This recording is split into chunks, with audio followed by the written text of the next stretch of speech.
মানুষকে এত ভালোবাসার পরও মানুষ কেমনে বেইমানি করে।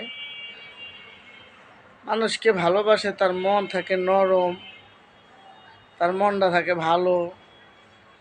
আল্লাহ ভালোবাসা শুধু ভালোবাসার মানুষের জন্য না, ভালোবাসা মার জন্য হইতে পারে, বাবার জন্য হইতে পারে, ভাই বোনের জন্য হইতে পারে, ছেলে মেয়ের জন্য হইতে পারে, পাশে প্রিয়জনের জন্য হইতে পারে। কিন্তু মানুষ অনেক ভালোবাসবেন, তারপরেও দেখবেন মানুষে যে গিবত গাইব মানুষের নামে, অমুকে এটা ছিল, অমুকে এটা ছিল, অমুকে ভালো না, অমুকে পচা, অমুকে গন্ধ, মানে এগুলো খুঁজবেই। আবার যখন আপনি যাবেন সামনে, দেখবেন আপনার কাছে আবার এটা বিনয় এটা সেটা বলতে চেষ্টা করে। তো বলি, মানুষ এত রকমের ছলছাতুরি কীভাবে করে? গিরগিরির মতন তার রং পাল্টায় কীভাবে? এটাই আমার আসলে মাথায় কাজ করে না। আমি আমার লাইফে, আমি চাকরি ক্ষেত্রে বলেন, কাজের ক্ষেত্রে বলেন, আপনজনের কাছে বলেন, ভালো মানুষের কাছে বলেন, ভালোবাসার মানুষের কাছে বলেন, ভালো লাগার মানুষের কাছে বলেন, হ্যাঁ, আমি দেখছি আমার না অনেক ভালো বলে, হ্যাঁ তুমি অনেক বুদ্ধিমতী, তুমি এটা সেটা, পিছনে যা যে শুনি যে না, সে অন্যটা বলে, বলে না বন্ধুরা? আবার দেখবেন আপনি অনেক খাওয়াইছেন, অনেক পিন্দাইছেন, আপনি অনেক বড় বিপদে আছেন, তার কাছে যায় যদি বলেন না, ফট করে বলে দিবে যে না আমার কাছে কিছু টাকা পয়সা নাই, দেখেও না দেখার ভান করে। আবার দেখবেন আপনার বিপদে পড়ছেন আর আপনাকে জিজ্ঞেস করতে আসবে না।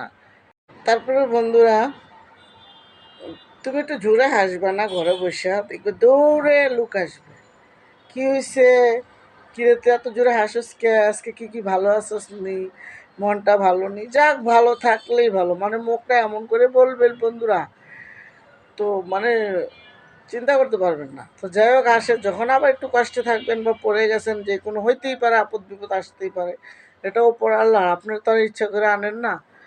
আবার যখন এই কষ্টে আছেন না, আর ওই যে লোকটি হাসছেন বলে আসছে, আর যখন ওই যে দুঃখে পড়ছেন না, জিজ্ঞেসও করতে আসে না, কিরে খাইছোস, কি রান্না করছোস নাকি, মানে আর সান্ত্বনা দিতে আসে না। যদি পকেট থেকে কিছু দেওয়া লাগে, ঘর থেকে কিছু দেওয়া লাগে, আছে না বন্ধুরা এরকম লোক? তো এই দুনিয়াতে দেখবেন কিছু না দেওয়ার লোক থাকলো, লবণ সিডানের লোক বহুত আছে। তো রোজার মাসে বলি আল্লাহর কাছে যে হে আল্লাহ, তুমি আমাদেরকে সৎভাবে থাকার ব্যবস্থা করে দাও, তারাবি নামাজ পড়ার তৌফিক করে দাও, নামাজ পড়ার তৌফিক করে দাও, সৎ পথে চলতে পারি, সৎ পথে থাকতে পারি, সুদ মুক্ত, কিস্তি মুক্ত, ঋণ মুক্ত, মানুষের যে ঝামেলা আছে আল্লাহ তাদেরকে মুক্ত করে দাও। আল্লাহ তাদেরকে সবচাইতে বেশি ঋণগ্রস্ত যারা আছে তাদেরকে ঋণ মুক্ত করে দাও। এই রোজা রমজানের মধ্যে আল্লাহ তুমি আমাদের সমস্ত জীবনের গুনাহ মাফ করে দাও। সবসময় বলি আল্লাহর কাছে। হ্যাঁ, আমার আশেপাশে যদি বন্ধুরা কেউ কষ্টে থাকে, আমার কাছে অনেক কষ্ট লাগে, আমি আল্লাহর কাছে কই যে আল্লাহ আমাকে না দাও, আমার যারা আশেপাশে কষ্টে থাকে, কষ্টে আছে, তাদেরকে আল্লাহ তুমি ভালো রাখো, কষ্ট দিও না, দুঃখ দিও না, ব্যথা দিও না, যন্ত্রণা দিও না। এই রোজা মায়া দিন আল্লাহ মানুষকে একটু ভালোভাবে থাকার তৌফিক তুমি দান করো, যাতে চারটা ডাইল ভাত খাইতে পারে। গোস মাছ না খাইলাম বন্ধুরা, অল্প একটু ডাইল ভাত হইলেও যেন আল্লাহ ঘরে বসে খাওয়ায়।